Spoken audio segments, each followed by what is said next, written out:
Yes, I can hear you. Yeah, awesome. I'd just like to thank all the participants for joining this evening, 6 p.m. New Zealand, 4 p.m. Australia, that's the East Coast, and I guess that would make it 2 p.m. Perth, Malaysia time, and Indonesia, I think, would be about 2 or 1 p.m. And I'm sorry, all the people in South America. I don't know what time zone you are, but it's got to be late in the evening. So thank you very much for joining. We're looking forward to a great presentation tonight on vital pulp therapy, and we have a great speaker, Bekir, and he's just finished surgery, by the way, so worked all day. And thank you very much, Bekir, for taking time this evening. Okay. I'll just read your biography, Bekir. It might take a while, so sorry about that.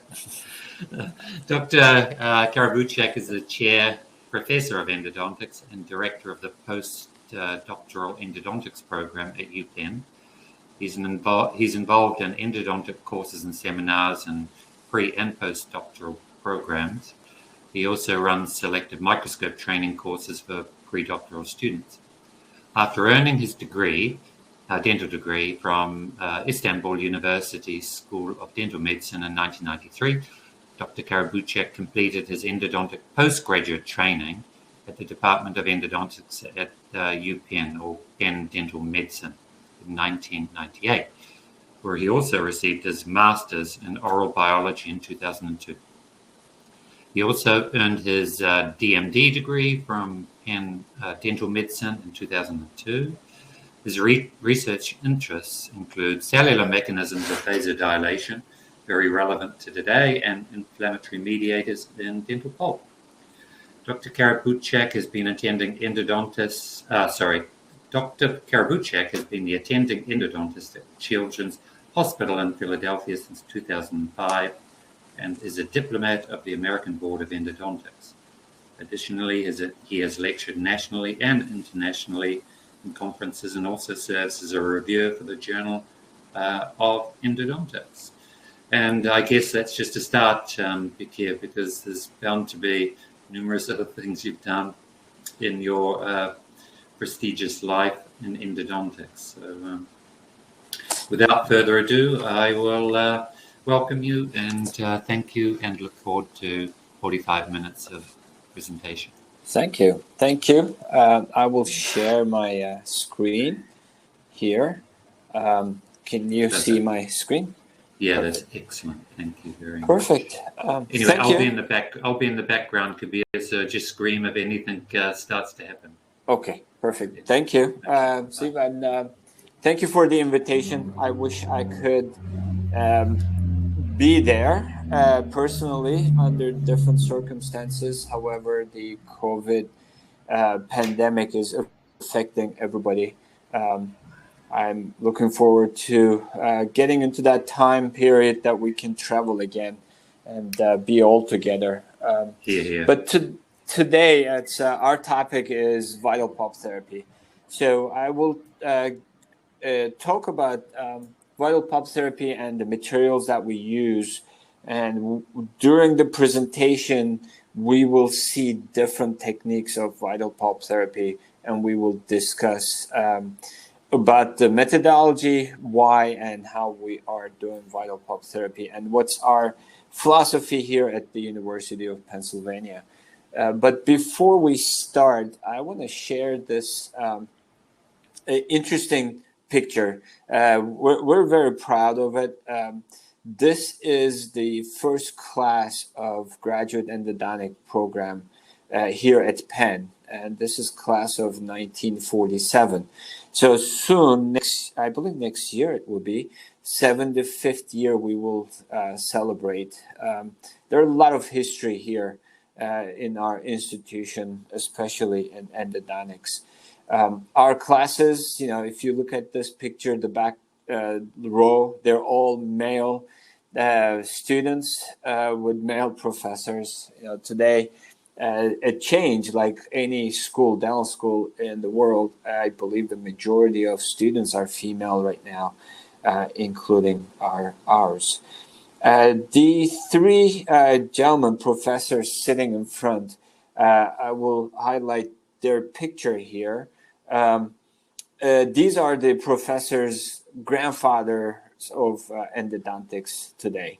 I was lucky to have two of them as professors here when I was doing my studies. The first one is, if you see my cursor, this is Dr. Stewart. Dr. Stewart was the most quiet among all. However, he was instrumental in establishing American Association of Endodontics here in the U.S. He wrote the bylaws of the association, and he was a president, one of the first presidents of the association. The gentleman in the middle, you would recognize him. He doesn't need any introduction. That's Dr. Grossman. He's the one who wrote all the initial textbooks, developed techniques and the guidelines, principles for endodontics today, what we practice. And the professor gentleman on the right side, that's I.B. Bender. If you read classic endodontic journals, I.B. Bender, Setzer articles, that is the classic. I.B. Bender was instrumental in laying the groundwork, establishing the biological principles in endodontics. And I.B. Bender actually published this article, editorial article in 1980 in the Journal of Endodontics. The same article was published after he passed away early in 2000s. But he argues in his editorial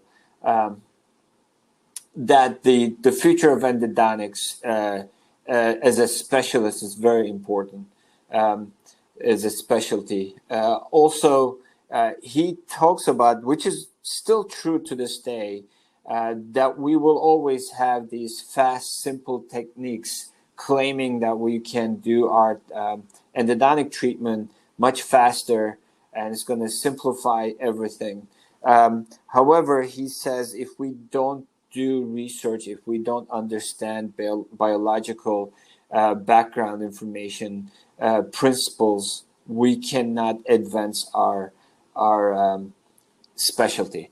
I always take this article as a guide when I give lectures, and I will be using, we will be talking about basic science research and correlate that to clinical principles and the clinical technique.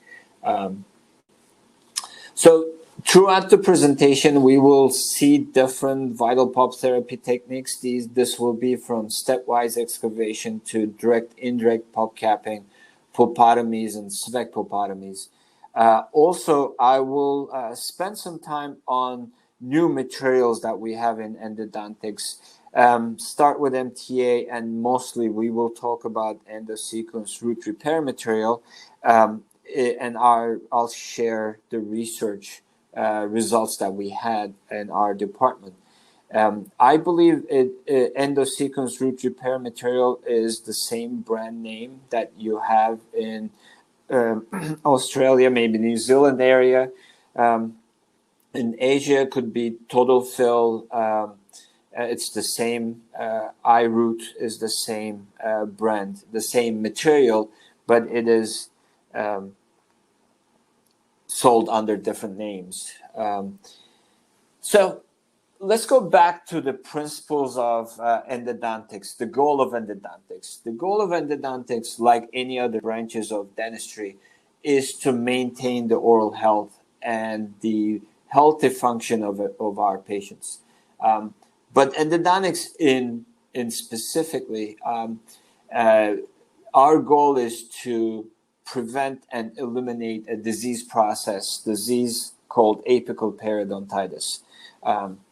For that, we usually do root canal. We access the roots to the apex, disinfect the root canal system, seal the root canal system. And we're very successful in doing root canal treatments, and our outcome is really promising.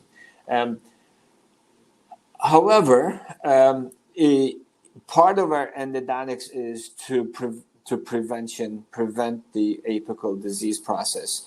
So we do protect healthy pulp and seal the tooth structure so we can eliminate any inflammation, infection that may occur within the root system as well. So this article, Kakahashi's article, published in 1965. Most of you are, I believe, familiar with this article. This is one of the classic articles that we all learn in dental school and endodontic school. Also, I believe this is the most cited article in endodontics and in dentistry. What Kakahashi showed in his article that the importance of bacteria in our disease process. He correlated the presence or absence of microorganisms to necrotic pulp and the disease process. In his article, in his research project, he used conventional rats and germ-free rats. In conventional rat, all the specimens that he created pulp exposure showed pulp necrosis, disease, periapical tissues 8 days after the exposure.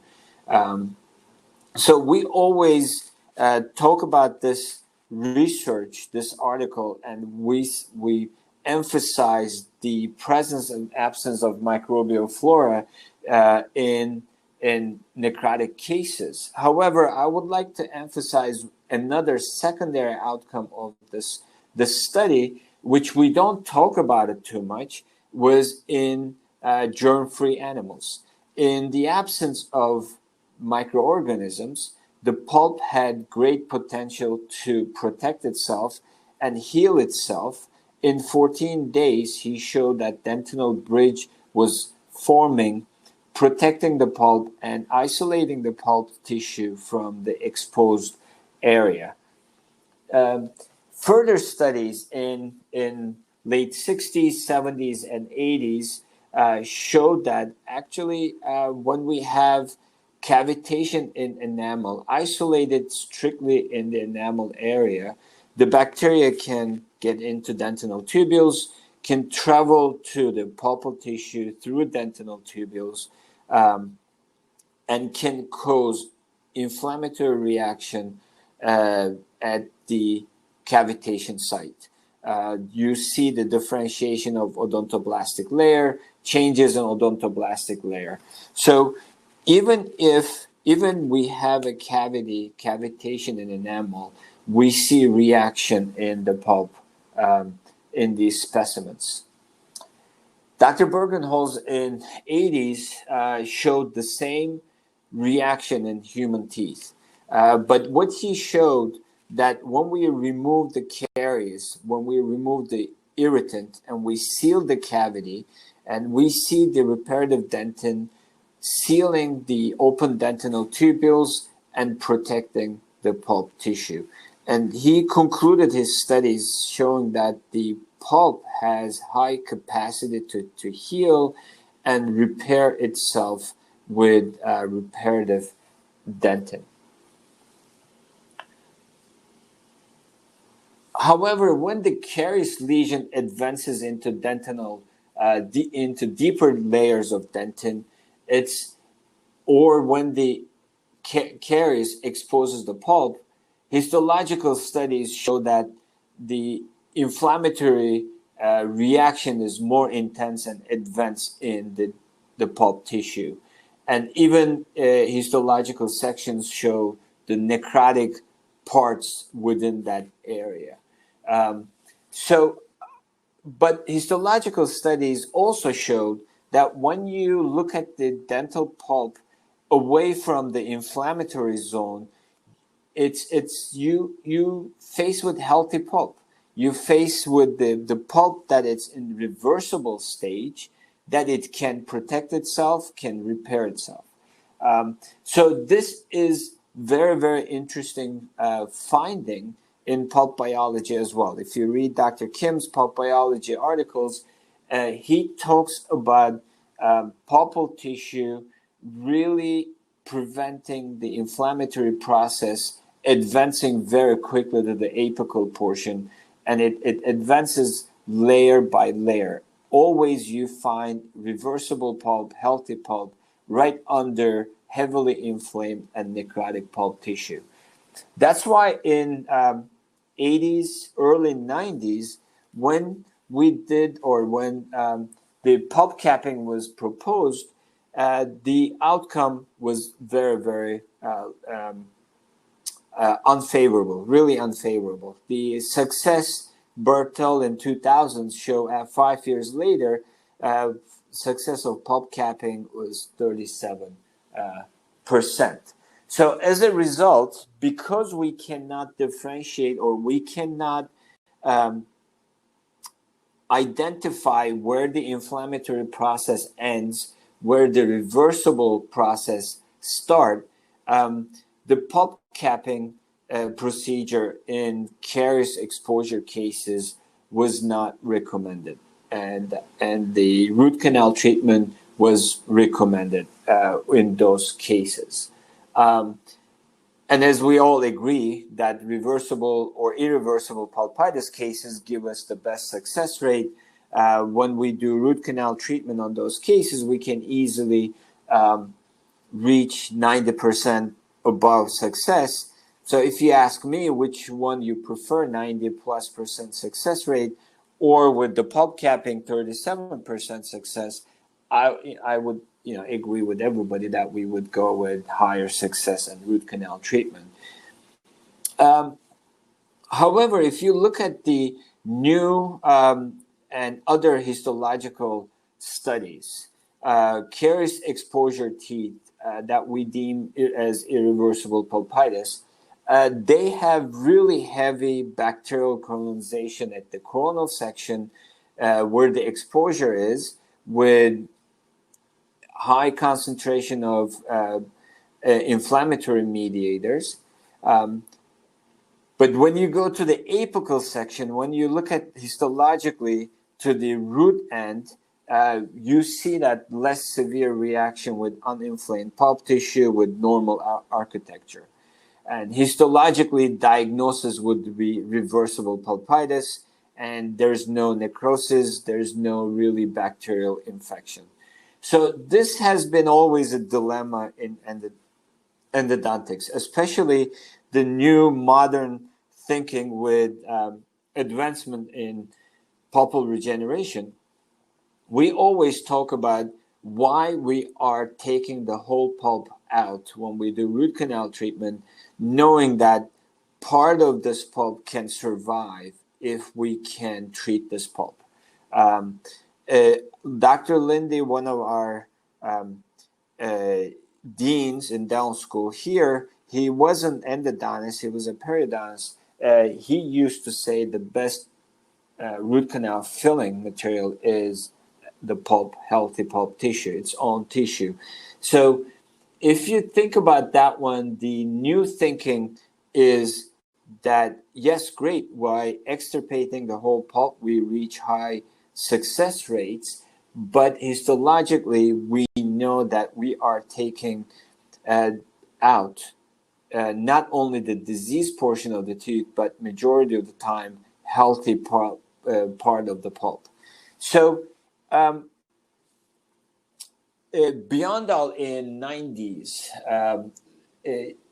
suggested to use the healing potential of the pulp and the antibacterial properties of the material to our advantage, and he proposed this vital pulp therapy called stepwise excavation.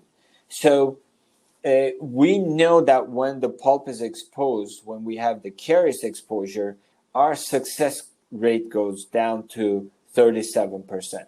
So what he was proposing, that in reversible cases, these are all permanent teeth with deep caries.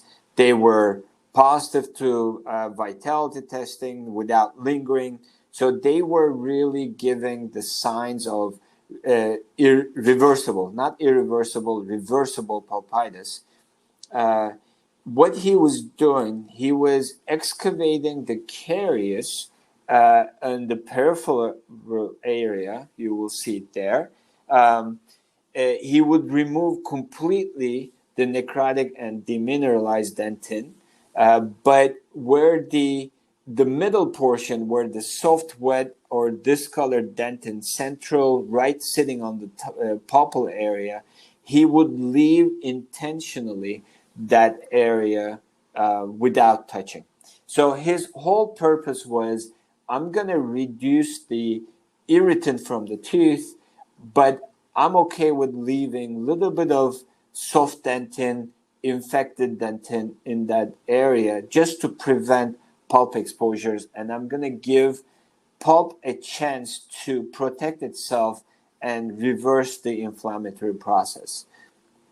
For these cases, it is important. I have to emphasize, I will keep emphasizing that the permanent teeth with deep carious lesions, pulp responded to vitality testing within normal limits. There was no lingering to the cold. There was no history of spontaneous pain. This is an important finding because I.B. Bender, in his articles, classic articles, showed that history of spontaneous pain, unprovoked pain, really indicates the irreversible pulpitis stage. And the patients, they had no pain with the percussion. So he was placing calcium hydroxide, known to be really effective antibacterial agent, over the soft dentin. He was sealing these cavities with glass ionomer, and he was opening 4 to 8 months after the first procedure. So what he observed, that this soft, discolored dentin, wet dentin, with the help of antibacterial material, also with the help of pulp, reparative potential of the pulp, was becoming harder, much darker, and it's not infected dentin anymore. So if it was needed, he was going back in, he was cutting out a little bit more soft tissue or soft dentin, and he was placing calcium hydroxide back and wait another 4 to 8 months. And as a result, his study showed 86% success, these cases. And he had less pulp exposures. I think fewer pulp exposures was seen as more successful cases. I believe 86% success is a very good success. And he concluded that in the absence of a microbial flora, the pulp can regenerate or reform dentin bridge and protect itself. So the problem with these studies also was the material.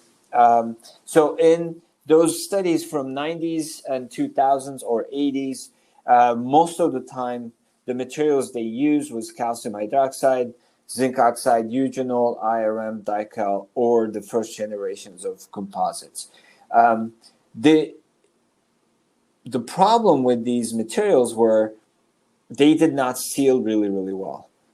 They did not have healing potential. Calcium hydroxide, yes, killed bacteria, but did not have any healing potential, did not induce the odontoblastic cells to reproduce more dentin bridge or the secondary dentin. All those materials, they were porous. And they did not attach to the dentin the way we understand today how the composites, they bind to the dentin. With time, with function, they cause leakage.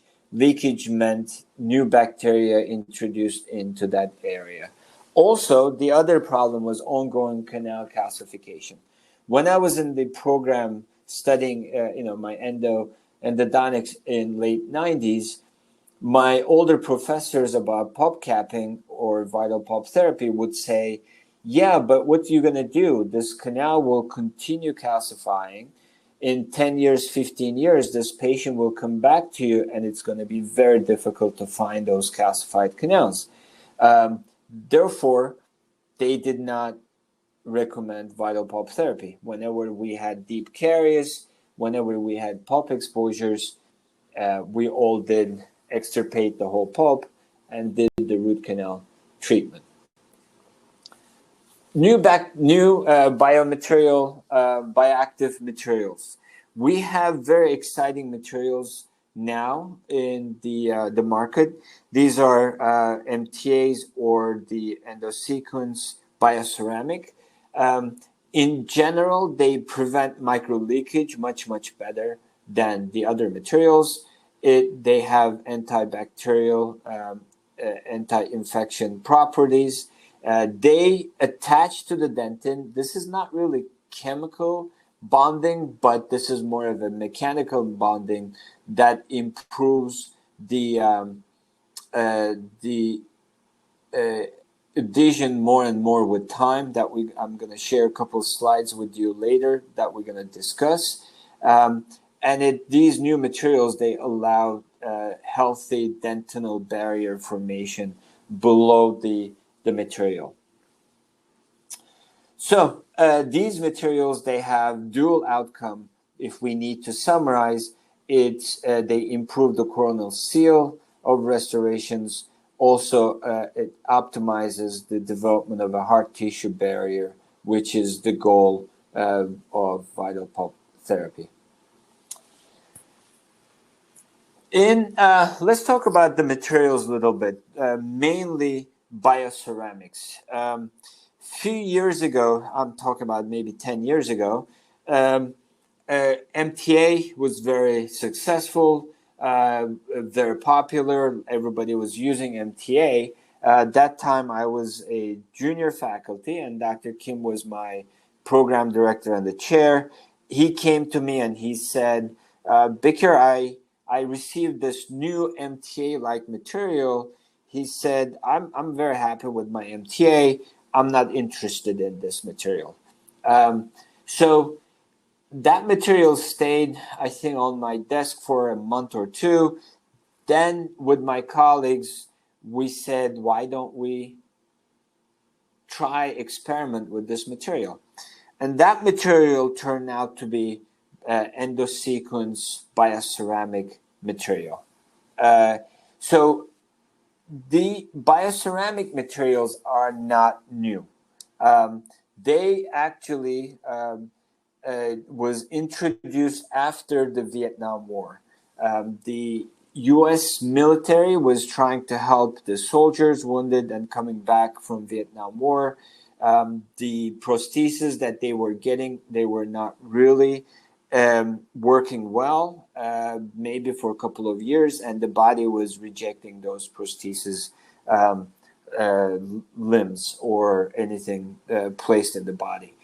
That time, the researchers came up with a new material called bioglass, and the paradigm shift that time. The paradigm shift from bioresorbable, bioinert towards the bioactive materials. Actually, as dentists, we understand this much better than the other professionals because we place implants. And when we place implants in the bone, we want this implant to osteointegrate, bone to grow around it, and the implant to become one piece with the bone structure. So exactly the same thing. The bioactive materials, they form a surface, on their surface, a layer of apatite-like material, and that apatite-like material is allows the soft tissue or hard tissue like bone to attach to the prosthesis or this bioactive material. In dentistry or in medicine, we mostly use bioglass. However, the bioglass has a specific formula and it has a specific use that FDA and the commercial companies accepted. In dentistry, we translated that bioglass name to bioceramics. So today we don't call them bioglass, we call them bioceramics. And in dentistry, unlike the medicine, the main components of bioceramics are calcium oxide, silicon dioxide, and calcium aluminate. If you change one of the other, if you add more calcium oxide or more calcium aluminate, you change the characteristics of the material. So most of the calcium aluminate based materials, these are our restorative materials where we use them to cement our crowns. Glass ionomer cements are all calcium aluminate based. And as you know, the material acts differently than other materials that we use in endodontics. In endodontics, we use mostly calcium silicate based materials. What are they? Calcium silicate cements could be Portland-based cements, could be tricalcium silicate based cements.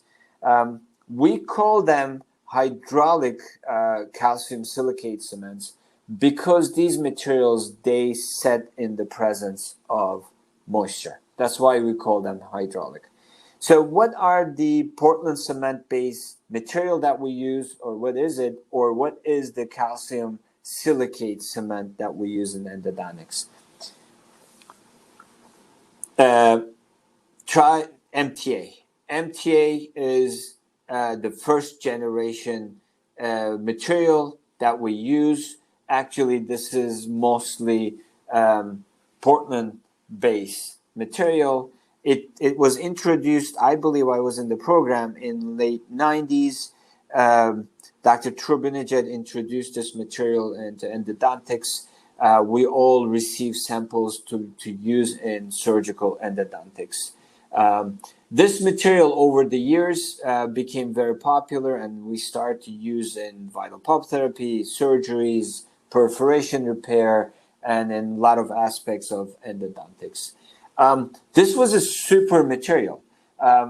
It was biocompatible. Even our own studies of MTA show that the tissue can grow over. The sealing ability was very, very good. I believe that's why this material was very successful compared to other endodontic materials, because it sealed really well. Antibacterial properties, and the new hard tissue formed right over the material, which we never saw on super EBA or IRM type of materials. Studies, this is Bogan's study, used this MTA on direct pulp capping, showed very, very, very good response. What Bogan did, going back to our vital pulp therapy topic, Bogan took close to, I think 53, close to 55 maybe teeth, and he followed them from 1 year to 7 years. He selected these cases. They were all permanent teeth with deep caries. They were positive to pulp testing without lingering, meaning that they were vital, but when you apply cold, patient felt the cold, but not really lingering. No history of spontaneous pain, no provoked pain, and there was no apical lesion present on the X-ray. So he had pulp exposures, and he did vital pulp therapy with MTA. Why this was very interesting study? Because this was one of the first study trying MTA in pulp capping and changing that the vital pulp therapy with MTA could be very successful, unlike the studies that we saw at the beginning of the presentation, 37%. Bogan showed that overall success is somewhere 97, 98%. 5 years later, the success of maintaining healthy pulp structure and was 94%. This is a very, very good result showing the success of bioceramic materials in endodontics. This is one of my cases showing a SVEC pulpotomy. SVEC pulpotomies we do after trauma cases. When the patient breaks an anterior tooth, fractures a tooth, when the pulp is exposed, SVEC suggested that we can remove 2-3 millimeters of the pulp into the pulp chamber, and we can seal the root canal system with calcium hydroxide. That was SVEC's suggestion. And he showed successful treatments over the years. He published many articles showing that the SVEC pulpotomy, taking a part of the nerve tissue, sealing it, protects the tooth, and the tooth continues developing, and especially young teeth. So this case is one of my cases. Many years ago, this patient came in after trauma. Upper central incisor was fractured, exposing the pulp. Within 48 hours, patient came to our clinic, and patient had no pain other than just pain to soft tissue because of the trauma. Cold test revealed mild sensitivity, no lingering, no spontaneous pain. Patient within 2 days had no unprovoked pain.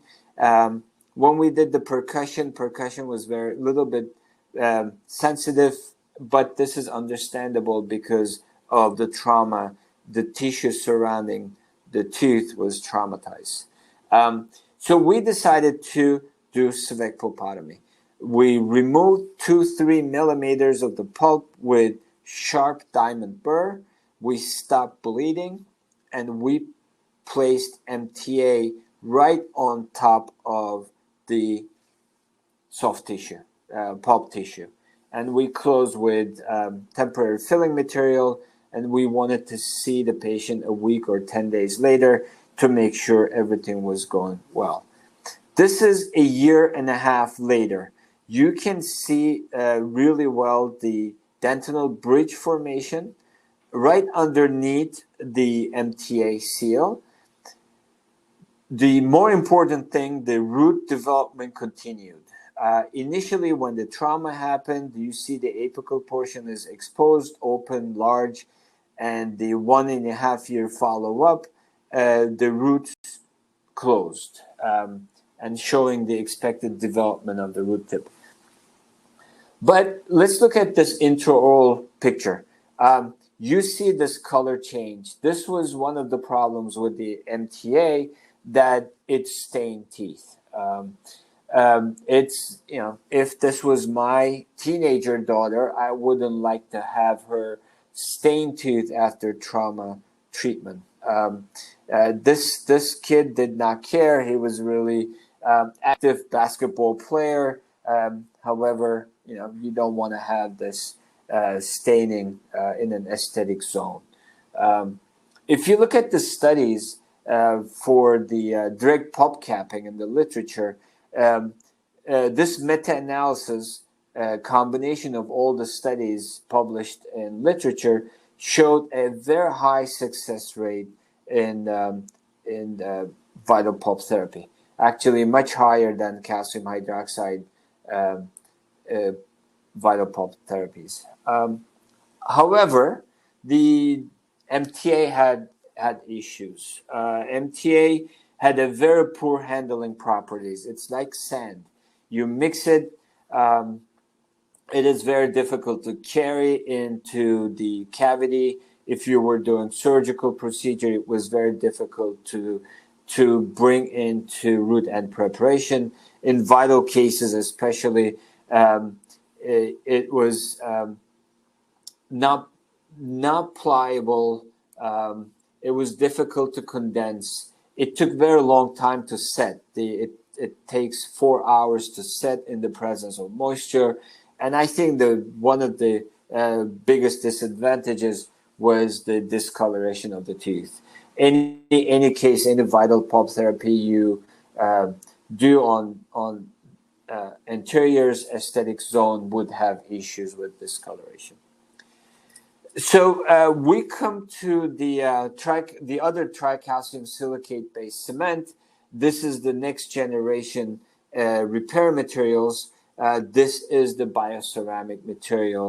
As I said at the beginning of the talk, that this is marketed in the United States, I believe in Australia, New Zealand, maybe as endosequence root repair material. The rest of the word could be iRoot, or in Europe is marketed under different name. But they are all same material, just the marketing name is different. So what's good about this bioceramic material? The tricalcium silicate based cements, they set in the presence of moisture. When the material mixed with moisture, it gets into setting reaction. As a result, calcium hydroxide is released, and the calcium hydroxide gets back into the reaction until, as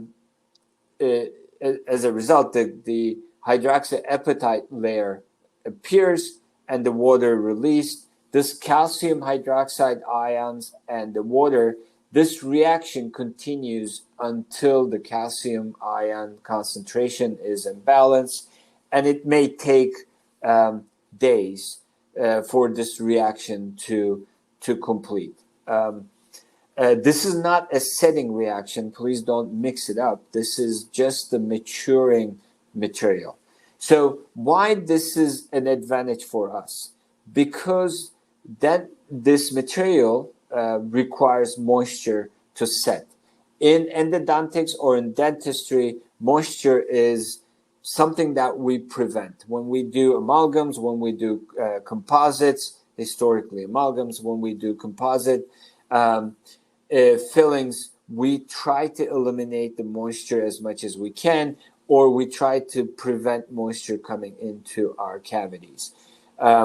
In the root canal system, we cannot control the moisture. It's always moist. So it takes advantage of the moisture within the dentin, this material, in the presence of water, moisture, it sets, and it creates this layer that we typically see in bioceramic, bioactive materials, hydroxyapatite layer.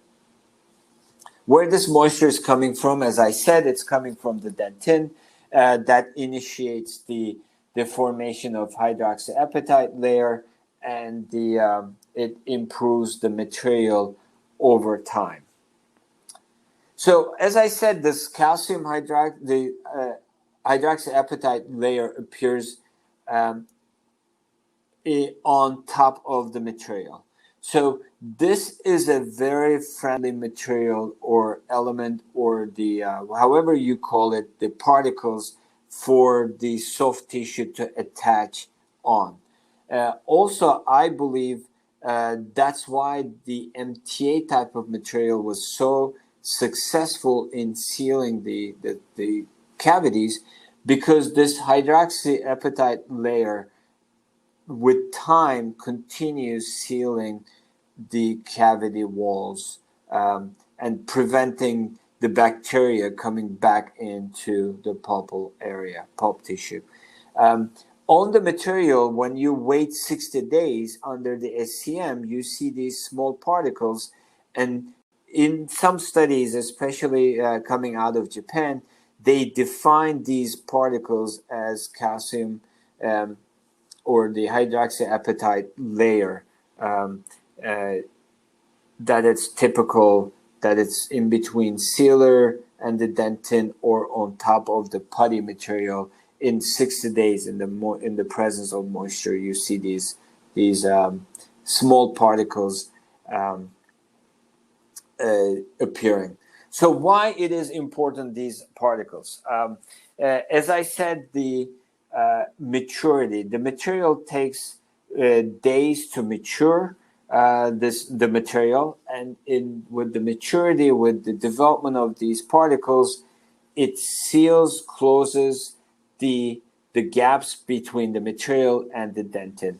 Also, these particles, they go into dentinal tubules and it locks in the material. If you remember at the beginning of the talk, I said these materials, they have great binding or properties, but it is not chemical. It is more physical binding. It is these particles attaching to the material at the same time gets into dentinal tubules and it locks the material in, seals the cavity much, much better. So the property is the release of calcium hydroxide. As you know, we use calcium hydroxide as intracanal medicament, or in older days we use this for stepwise excavation or pulp capping. Calcium hydroxide is known to have very high pH. As a result, is a very good antibacterial material. So during the setting reaction of bioceramics, calcium hydroxide is released. That increases the pH of the material. So a couple of years ago, we wanted to see how this material and the increased pH affects the biofilm. We took a bunch of dentinal discs, we grew biofilm over, and we placed bioceramic material on top of the biofilm. If you look at these images, the green shows all alive bacteria. This is really healthy biofilm on dentinal discs. And this is 2 weeks after. I think you should look at this image.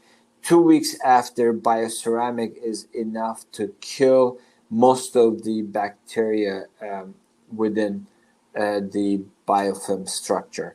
And also, if you look at the dentinal tubules, the red is all dead bacteria into dentinal tubules. This antibacterial effect of the material not stays only on the surface, but also affects the dentinal tubules. If there's any bacterial growth in the dentinal tubules, it kills the bacteria within the dentinal tubules as well. So you may tell me, you may ask, like, Bekir, how can you explain if this material has very high pH, but at the same time, this material is really friendly to biological tissues? You know, high pH usually kill the cells. However, the studies, this is one of our studies done in our lab, shows great properties of this material when you put the cells on.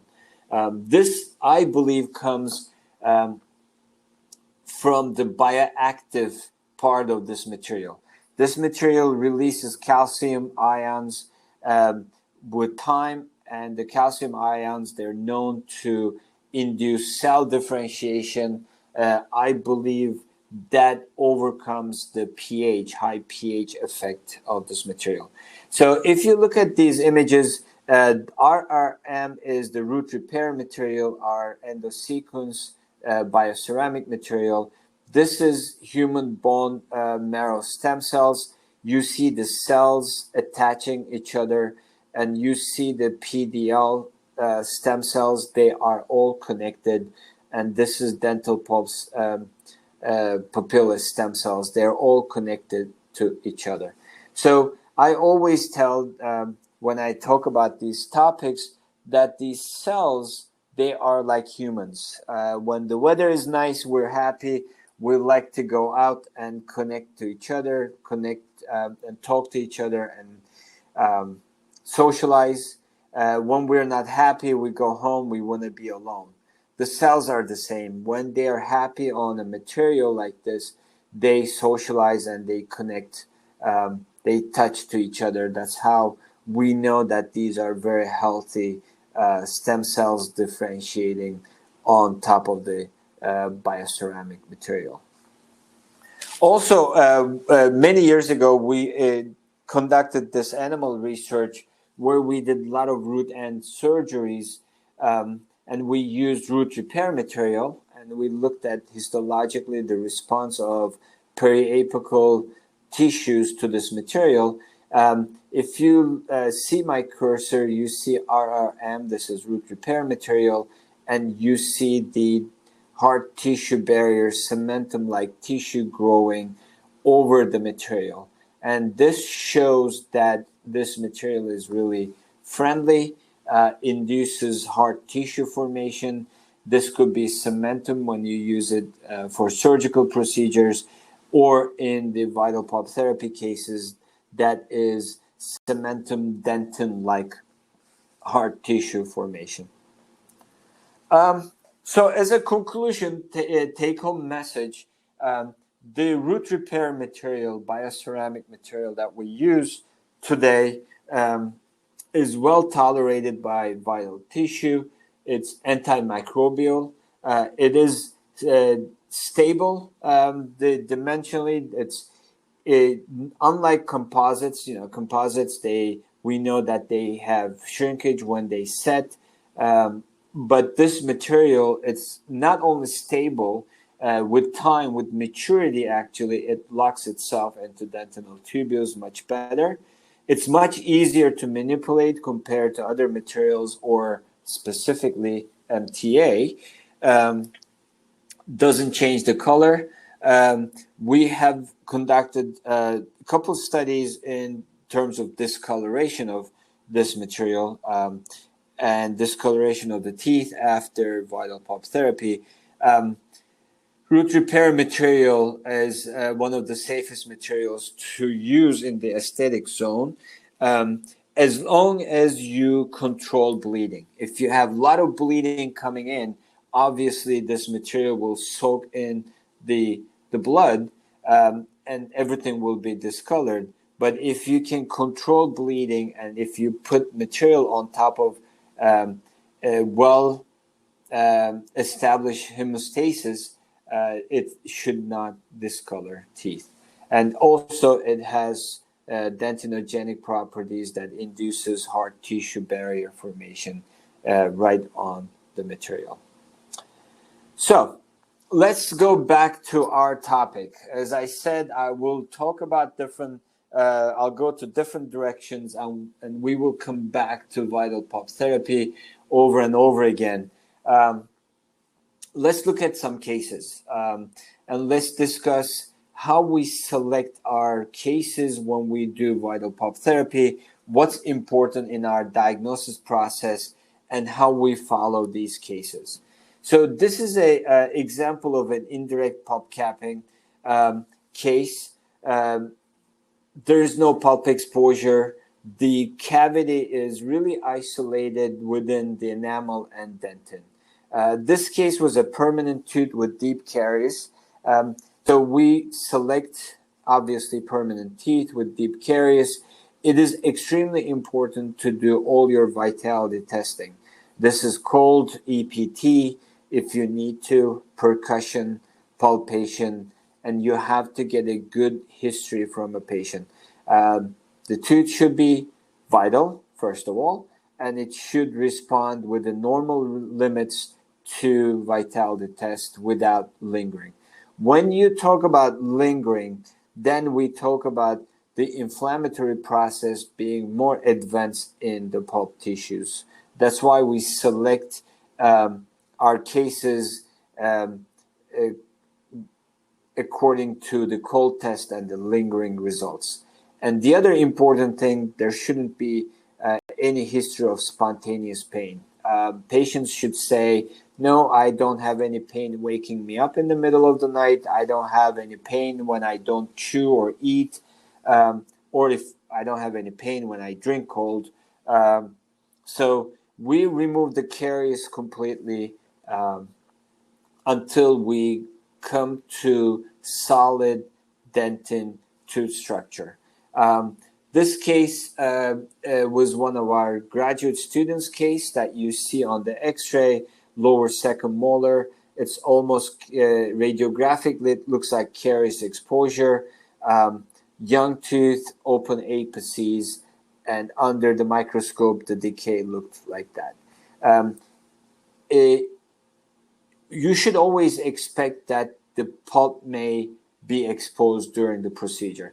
That's why we need to work aseptically. We should take all the precautions to make sure we're not going to introduce bacteria into the cavity. That means if you need to use a rubber dam, or my suggestion to use rubber dam all the time in these cases, that's a very effective way of eliminating or keeping the saliva bacteria away from the area. The other one, using some sort of a microscope or magnification. I have, as an endodontist, I always use microscope, obviously. I always find additional details that I need to look, I need to explore. I can differentiate healthy dentin from infected or affected dentin under the microscope. This was after removing initial bulk of the dentin. There are a little bit of red spots concerning if there was a pulp exposure.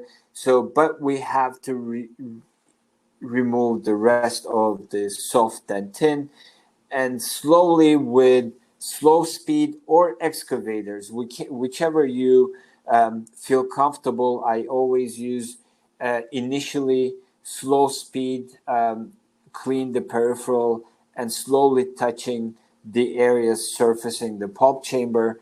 And when I don't feel comfortable anymore, I switch to sharp spoon excavator, and I clean with spoon excavator and clean with alcohol in between.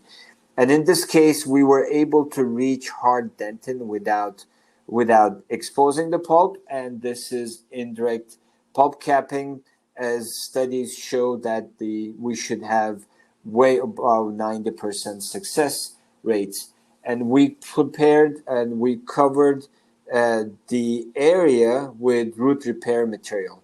I use thick root repair material covering all the surfaces because I know this material seals really well with time, especially, and it has biological effects. If there's any dentinal tubules open, this is going to affect the pulp closer to that area. On top of it, we use Fuji glass ionomer just to seal the root repair material. If you remember the beginning of the presentation, I was talking about glass ionomer cements being in the same family of bioglass. The GI cements should attach to root repair material much better than any other material. And we cover it with either another glass ionomer, or sometimes I just do my composite filling on top. Why I do my composite filling? Because at this point I know it's clean. If I need to open up, I just need to take the composite out. My goal is to seal my root repair material, my dentin, exposed dentin completely, and I don't want any leakage happening when I seal it. So this is the X-ray.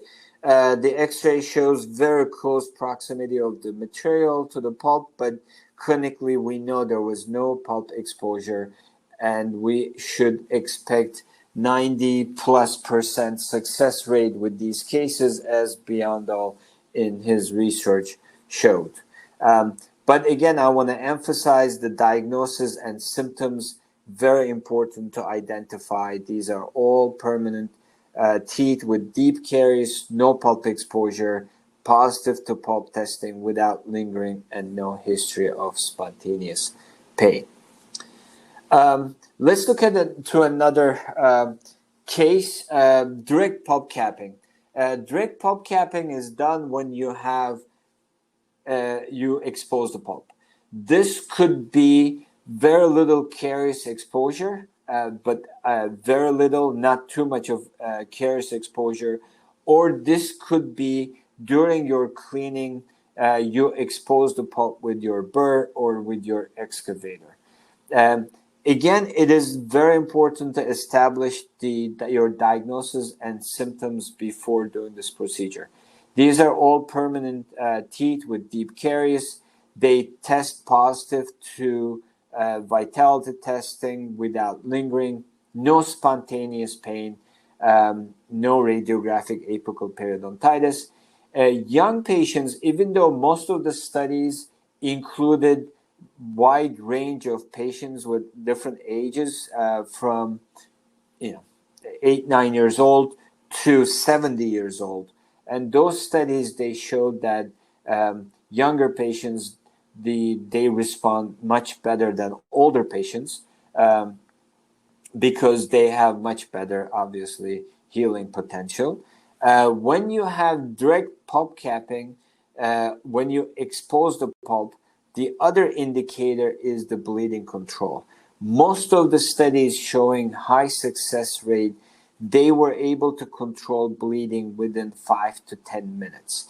If bleeding continues more than 10 minutes, then we cannot just do direct pulp capping. We need to go to one step further to pulpotomies. And the exposure size, the studies show that any exposure less than 5 millimeter would give better prognosis. If you have larger than 5 millimeter, then we may need to go a little bit deeper, take away a small piece of assumed inflamed part of the pulp and seal it with our root repair material.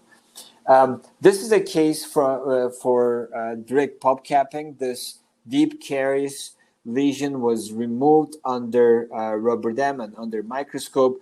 Even though we were very careful, couple small excavation movement exposed the pulp.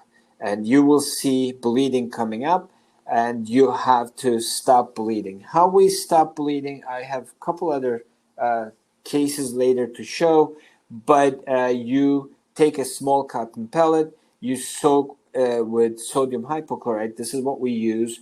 Sodium hypochlorite is very effective antibacterial agent.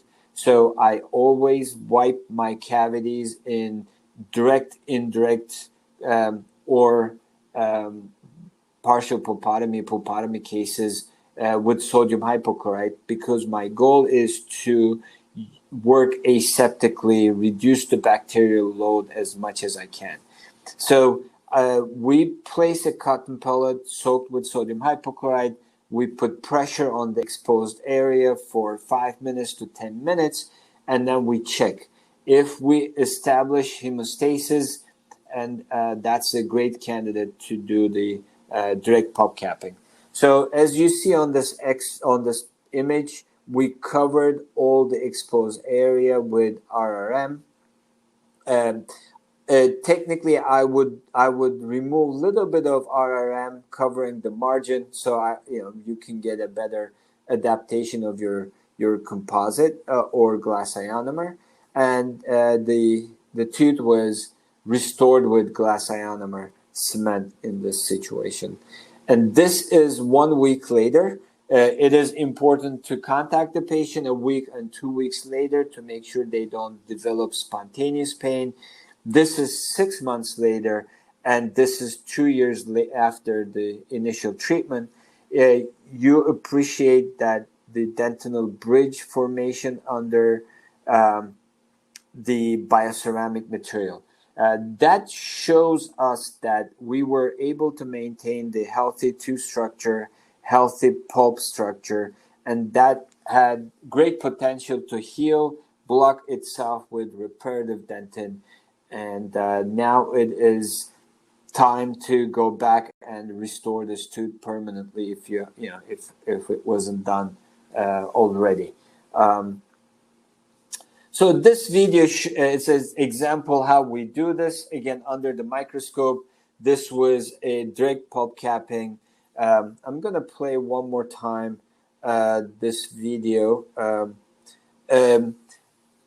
with the clean excavator, we make sure we have hard dentin, and this is the cotton pellet soaked with sodium hypochlorite. We just dab and put pressure on the exposed area.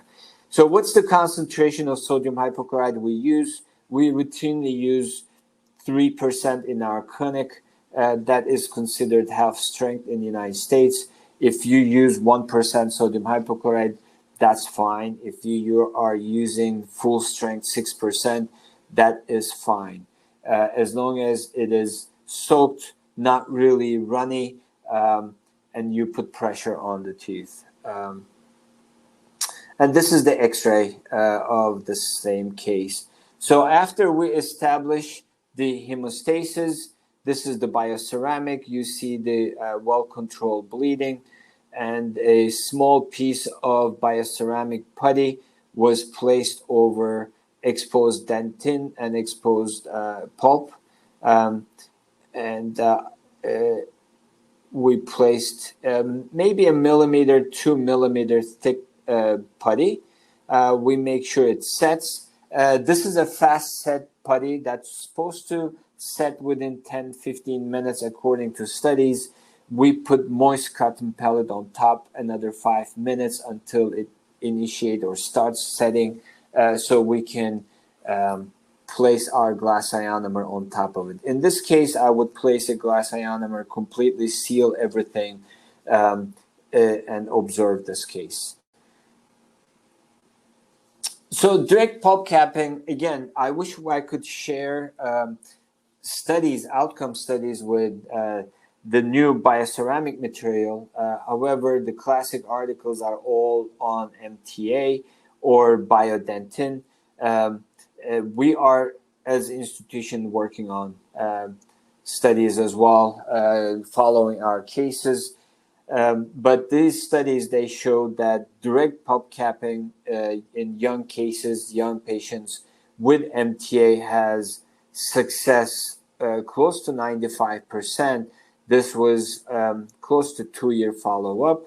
And also this article was published in 2017. This was 1-year follow-up on MTA and biodentin cases. And this was somewhere 95%. So the direct pulp capping with biologically friendly materials, it's very successful. It's not like the old concepts that it will never work. These new materials, they seal much, much better, and they induce dentin formation on healthy pulp. How about pulpotomies? When we do pulpotomies, this could be full pulpotomy, this could be partial pulpotomy. The diagnosis is it's the same. We do these procedures on permanent teeth with deep caries. It is extremely important to do all the tests: cold, percussion, palpation, EPT if it's necessary. And these cases, they all respond these vitality testing within normal limits without lingering. No spontaneous pain. There's absence of apical periodontitis. On the x-rays, you may see a little bit of dark spots around the apices that you may question if this is apical periodontitis. This is normal appearance with these deep cavity cases. It may happen. And young patients, they respond well. We need to have bleeding control less than 10 minutes. To differentiate the previously, I said 5 to 10 minutes. This is 10 minutes. If you cannot control within 5 to 10 minutes for direct pulp capping cases, then the next step would be pulpotomies. When you go back in deeper, remove little bit pulp tissue, assuming inflamed pulp tissue, we should be able to establish hemostasis within 10 minutes. And the exposure size more than 5 millimeter. Whenever we have exposure size more than 5 millimeters, instead of direct pulp capping, we consider pulpotomy, and meaning that we take away the top layer of the pulp tissue.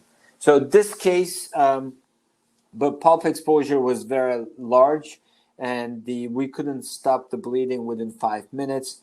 We decided to do full pulpotomy in this case. So we removed the pulp tissue from the pulp chamber all the way to the orifices, and then we placed some places 3 millimeter thick bioceramic material, and we sealed with glass ionomer, or as I said, if you have composite build-up materials, I prefer to use build-up material because the success really depends how well we seal these cavities, and we need to seal these cavities really well. Let's look at this case. This was a pulpotomy case from our clinic, one of our residents. If we did all the diagnostic tests, and we decided to try vital pulp therapy. Why we decided to do vital pulp therapy? Deep caries, very young tooth. You still see the apices open, not mature. Patient did not have any lingering pain, and more importantly, patient did not report any spontaneous pain. We did the full pulpotomy on this case, and we followed. This is 18 months later.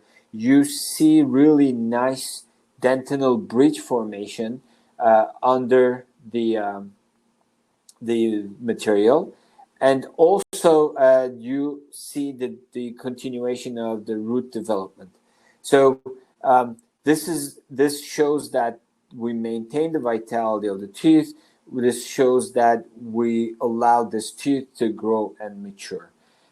If you are concerned that this canal is calcifying a little more than usual, it's too thin, it will be more difficult to find the canals if you need to root canal treatment. You may choose to do root canal treatment at this point, and it would be still a successful case because we achieved what we wanted to achieve. We managed to induce the root development. So now the root canal treatment would be much, much easier to do. These are the intraoral pictures of that case where we had very large exposure, not in one spot, but we had multiple spots. As I said, more than 5 millimeter exposures. We waited to establish hemostasis, but it was bleeding more than normal. We couldn't establish hemostasis with sodium hypochlorite soaked cotton pellets and pressure, and we decided to go into deeper layers. We completely unroofed. We removed the pulpal tissue. Here you see that we reached the floor of the chamber with the round burr. This is diamond burr because you need more cleaner cuts on the pulp tissue. We went into orifices just to make sure we removed good amount of pulp tissue around the pulp, the orifices, and we tried to stop bleeding one more time with our soaked cotton pellet. At this moment, we were able to establish good hemostasis on the pulpal tissue, and this is a bioceramic material, root repair material, endosequence. Endosequence root repair material comes in a couple different formats, putty, fast set, and we used to have, I'm not sure if it's still available, we used to have the flowable one. This is flowable one that we injected, laid couple small layer over the orifices. The purpose of this is to prevent pushing the material into deeper layers. So we lay a little bit of a layer of bioceramic material, and we cover the top with the putty. I think the material may benefit if we soaked with or we apply saline soaked or sterile water soaked cotton pellet. Just wait a couple minutes to make sure the material starts setting.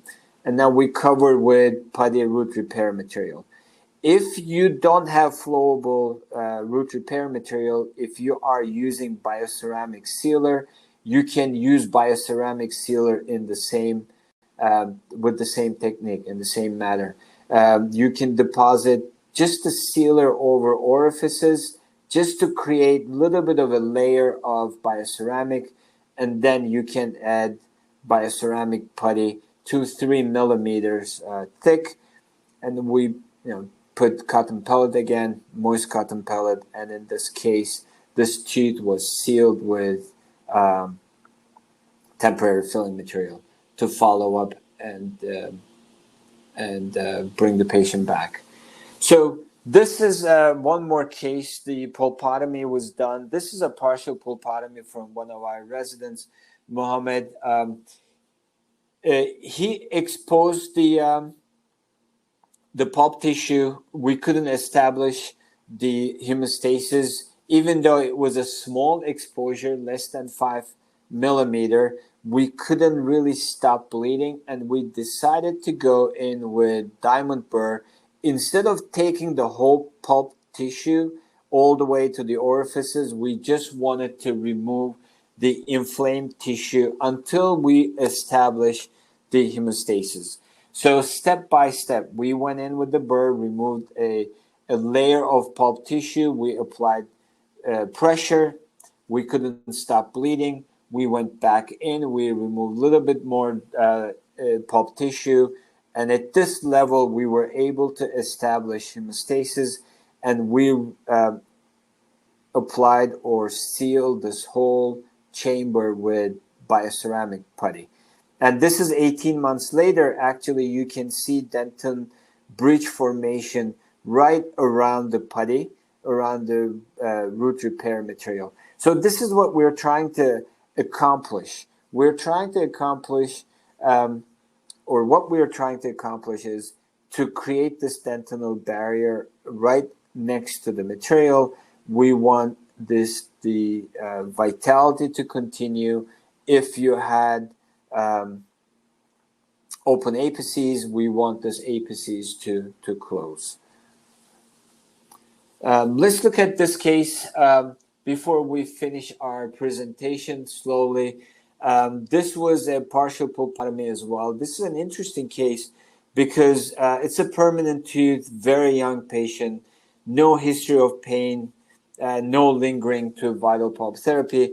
We removed the cavity, and we had not complete exposure. We had small exposure sites. Instead of going all the way down to the orifices, we wanted to just take out a layer of the pulp tissue at the exposure site. The reason of doing that was, if you look at the pulp chamber, how immature and immature and large it is. So if we can maintain the bulk of the pulp, and if this tooth continues calcifying and with much smaller pulp chamber, that would be the ideal healing for us. The exposure happened. We placed bioceramic material, and we sealed well. And this is 8 months follow-up. A couple things we need to pay attention to. Look at the apical portion of these teeth. They are maturing. 8 months later, it's closing. And also you see the dentin bridge formation right below the material. The pulp chamber is calcifying, which is a good sign that we maintain the vitality, health of the pulp. So let's talk about the partial pulpotomy with the trauma cases. I think this is a good example with the bioceramic material. This was a trauma case. Patient came in, pulp exposure in the anterior, very pinpoint exposure. The other one was actually at this point pulp polyp, because patient showed up more than a week after the trauma.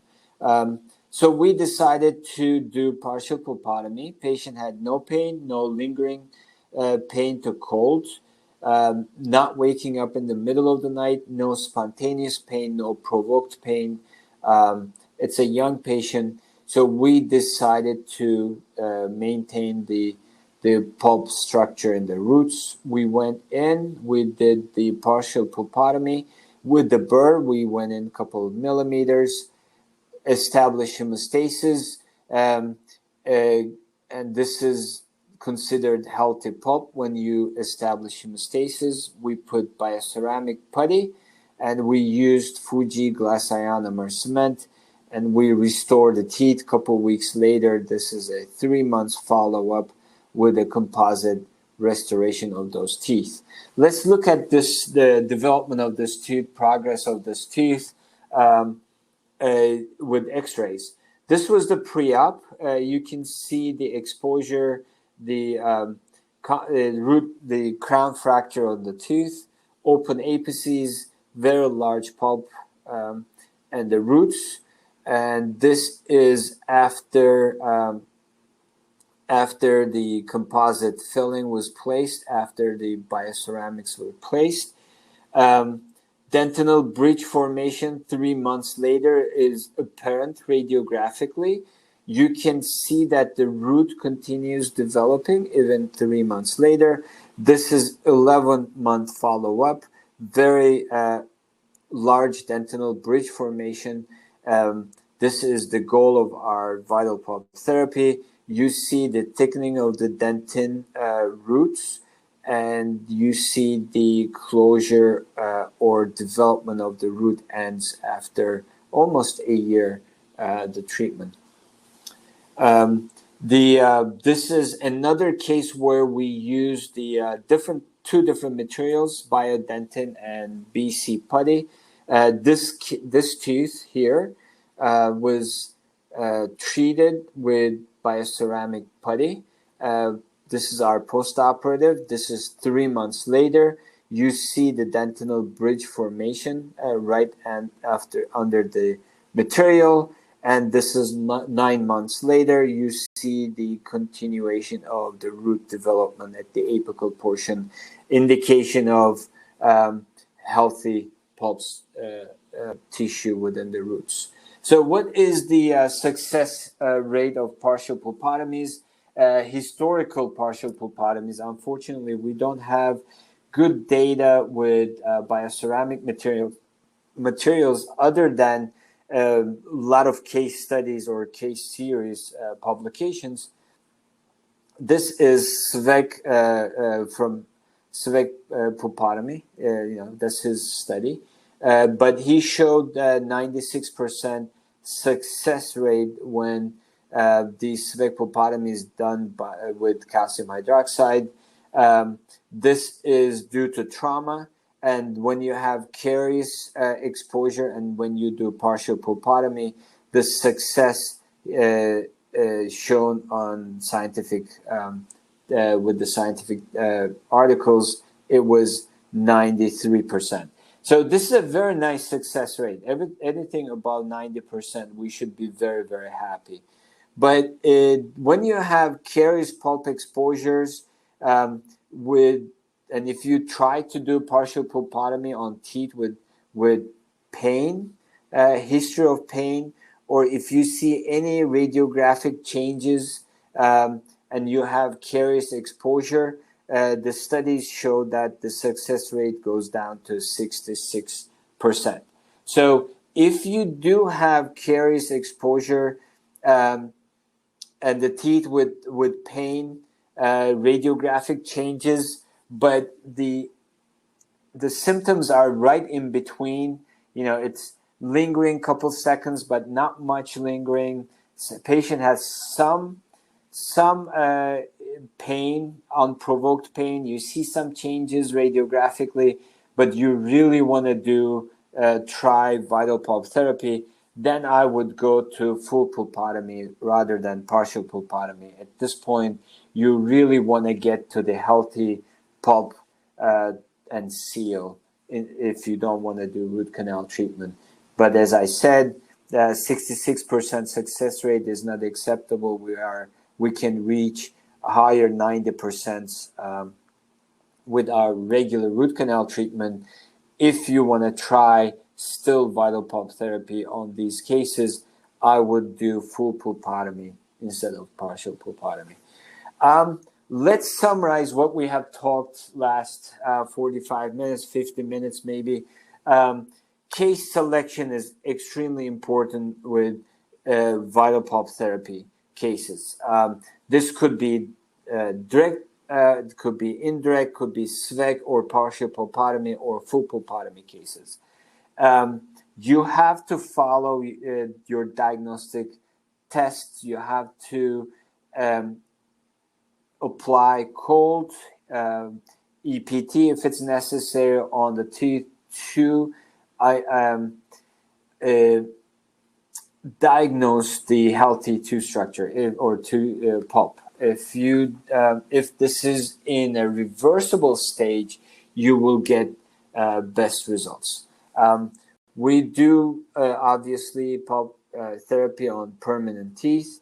You should have positive to pulp testing without lingering, no history of spontaneous pain, no percussion sensitivity, and young patients, they respond much, much better than older patients.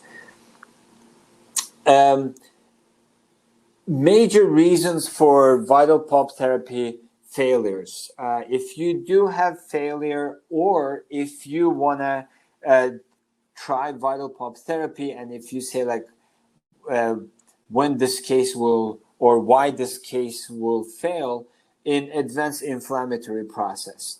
So as I mentioned at the beginning of my presentation, histological studies, they show that the inflammatory process doesn't advance to the deeper layers in the root very quickly. It advances layer by layer, and the pulp could be really inflamed and necrotic next to the carious lesion, but couple millimeters below it could be completely healthy. Clinically, we cannot differentiate where that cutoff point is. Histologically, we know exactly where that cutoff point is, but clinically, we don't know. The indicators of that is hemostasis. We try to establish hemostasis. If we cannot establish hemostasis, we automatically assume the inflammatory process is a little bit deeper. The only sign that accepted and we go by clinically at this point is hemostasis. So if your case fails, most likely that the pulp tissue that you remove when you did pulpotomy or when you did direct pulp capping, the tissue facing that the carious lesion was inflamed, and we should have gone a little bit deeper to remove the pulp tissue. The other reason is failure of restoration. The older studies, the papers, they showed lower success rate because their restorative material failed, or their calcium hydroxide they placed on top of the pulp tissue did not seal well. As soon as you had exposure, that calcium hydroxide washed out with saliva exposure or the fluid exposure. But the materials that we use today, bioceramic materials, if you use 1 millimeter, 2 millimeter thick, with time, this is going to seal much, much better. As a result, it's going to give a better environment for pulp tissue to develop that dentinal bridge. And the third reason could be aseptic technique. You have to use antibacterial solutions. The solution of choice at this point is sodium hypochlorite. If you want to use 1% or 3% or 6%, it's your choice, as long as you keep it long enough and you wipe the whole chamber to disinfect the chamber. Using rubber dam definitely is part of our aseptic technique, and using sterile instruments, obviously. When you remove the caries with a spoon excavator, wipe the spoon excavator after removing the pieces. Needless to, I don't have to say that, but even the burr, when you remove the bulk caries lesion, if you know you're going to go into the pulpal tissues, maybe it's good to change the burr and use a sterile burr when you are dealing with the soft tissue. What we need to do post-operatively after the treatment. We need to follow up on our patients. This could be a week, 2-week follow-up. Usually we bring the patients back to the clinic, so we do our diagnostic tests. If we decided to put temporary filling on top of our bioceramic, we bring the patient back 2 weeks later. That time we can remove our temporary filling material and place a composite material to seal better.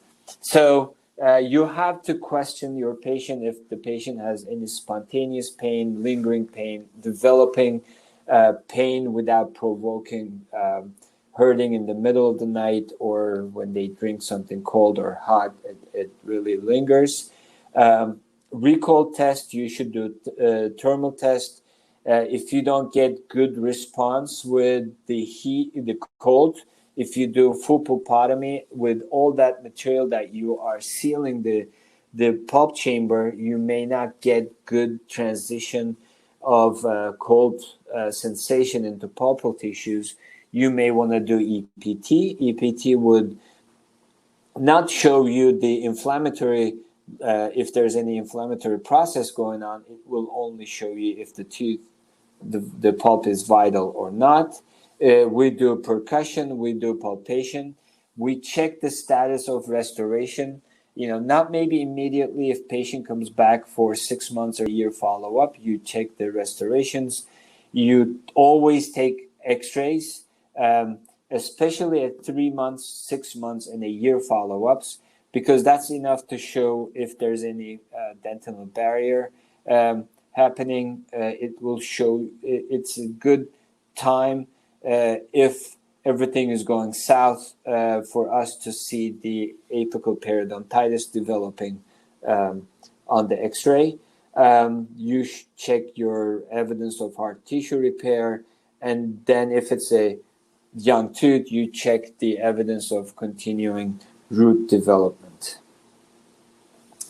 That concludes my presentation, and if you have any questions, I'll be very happy to respond. Unfortunately, I did not turn my timer on. I don't know how long it took, but I hope I was within the limits of the presentation. Bekir is perfect, 100%. I think everybody would be quite happy to just carry on. Yes. I'm not sure it would carry on into the night for you, right? Exactly. Should I turn my screen off so we can see each other? Sure. Okay, perfect. Yeah, you don't need to see my background. So Becky, that is amazing. Yeah. The cases that you showed in the second half there are just, I guess they speak for themselves, and the how to and the why to is really very straightforward as your presentation presented. We do have a few questions that I have got here. Let me just get these up. There is a lot of questions, but here's some that I sort of formatted for you. What age would you say the cutoff point for vital pulp therapy is? That's a very good question. As I said, the younger is better for patients. Developing teeth, they respond really well. However, pulp, I wouldn't do partial pulpotomy or full pulpotomy on well-developed teeth. Anything above 30, 35 years old. Right. But I think it's a clinical judgment. If it's asymptomatic tooth, very small exposure, while you're removing the caries. This is all mechanical.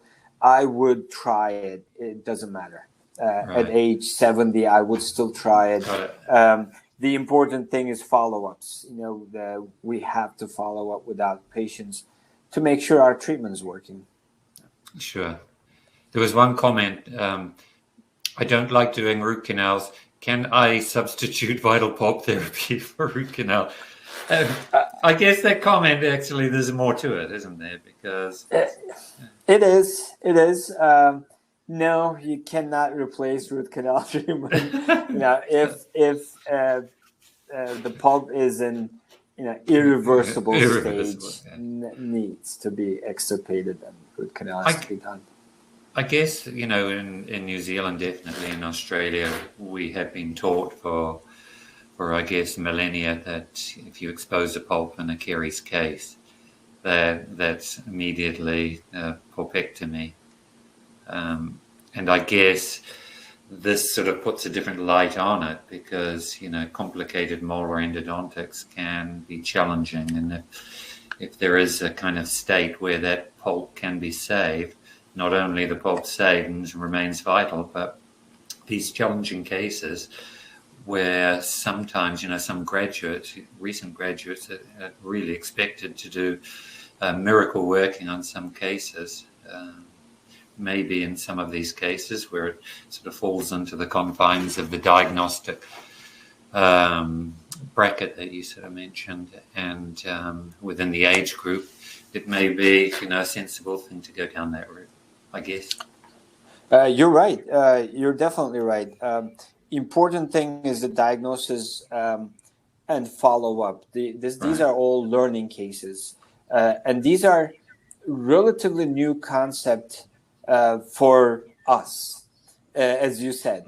Older generation in 70s, 80s, this was popular. Sure. However, they did not have good materials like we have today.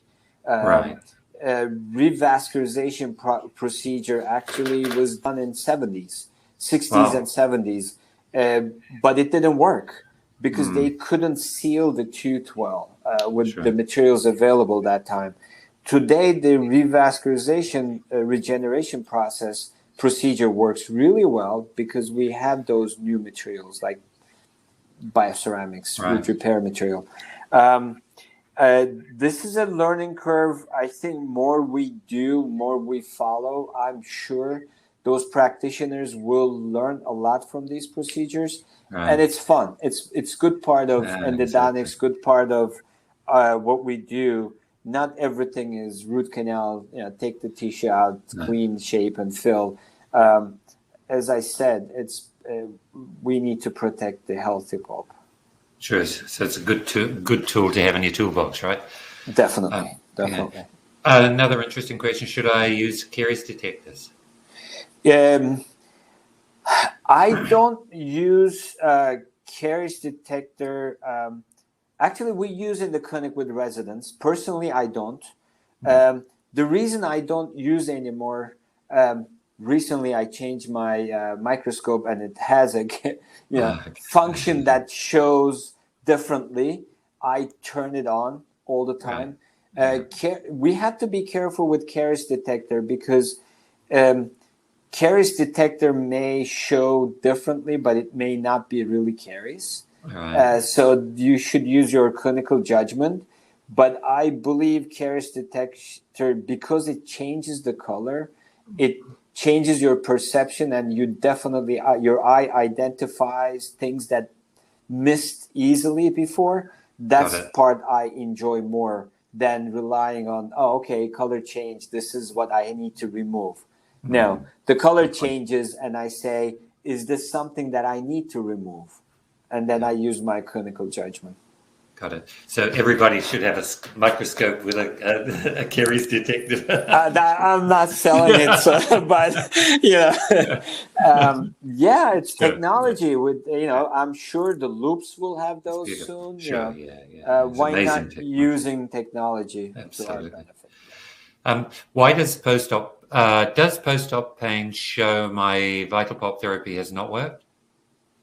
Yes, if patient develops spontaneous pain, I usually go by spontaneous pain more than cold, because what happens is um, a patient may lose vitality without sensing it.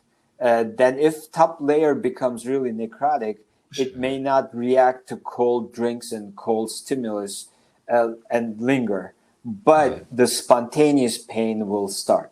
So, one patient comes says, "Hey, I'm watching TV at night, and suddenly I feel this Uh-huh. tooth acting up," then I would consider that unsuccessful Right. treatment Excellent. or Excellent. approach. Yeah. It's really, really valuable that. It says, will the cavity shape size prevent sometimes doing, but I guess that's to do with the restorative. Will it? Yes. Yeah. I mean, that's part of the consideration. If the tooth is really broken down and you need a good crown restoration, you need good buildup in it. That should be part of your decision making process. You know, Right. it's a Yeah. continuum. Restoration part is big part of what we do as Absolutely. Yeah. endodontists. Yeah.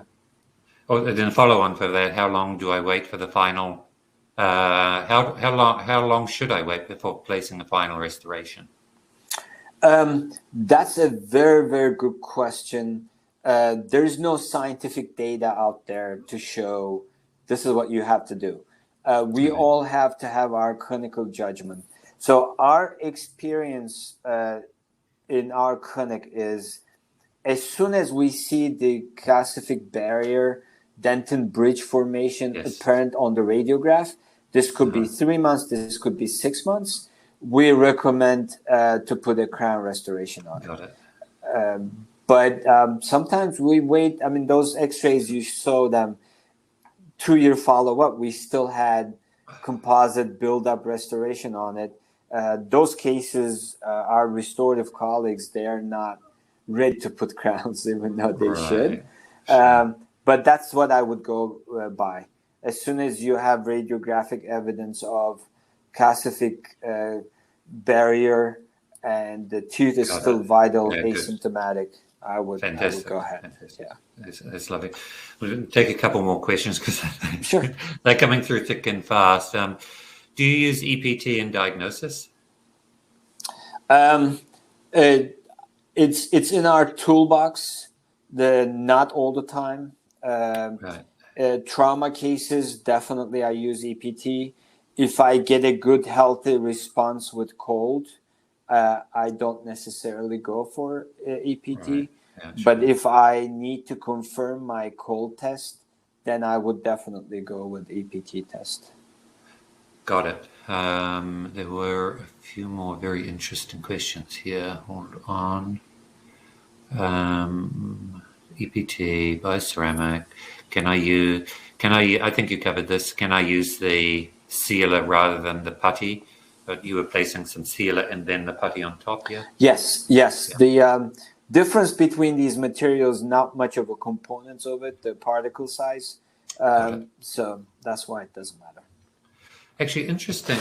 In the New Zealand NZDA one issue back, they had an author presented some studies he did a few years back on the pulp vitality of complicated crown fractures. Yes. They're recorded in New Zealand because we have an accident compensation commission where all of this is recorded.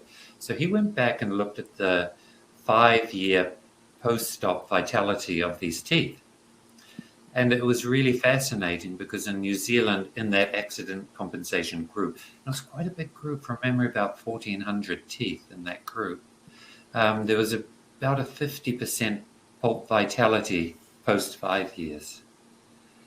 And he didn't really sort of make a lot of comments about that, obviously, because it's hard to make comments on that sort of group. But it's interesting statistic because one would imagine these group would mostly be calcium hydroxide, some kind of pulp capping, rather than this sort of partial pulpotomy that you were sort of showing in those cases. That's correct, and I think we need to think practical and clinically.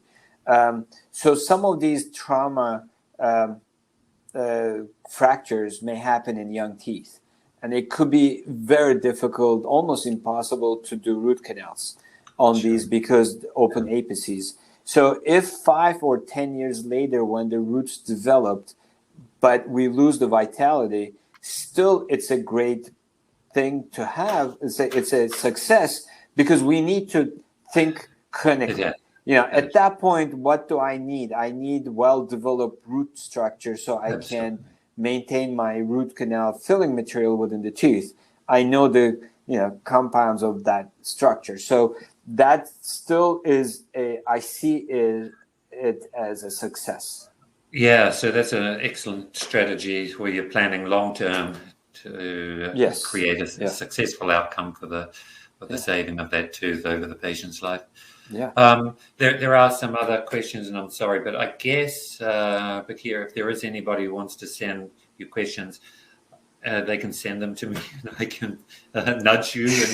Sure, that would be good. Also, I think I had my email on there. If anybody was able to catch it, the last slide. But yeah, I'll be happy to.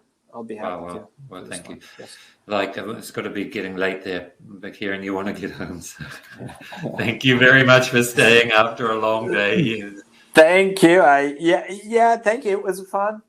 It was great. Hopefully, I can make it personally there, and it will be more relaxed environment rather than seeing 10 patients.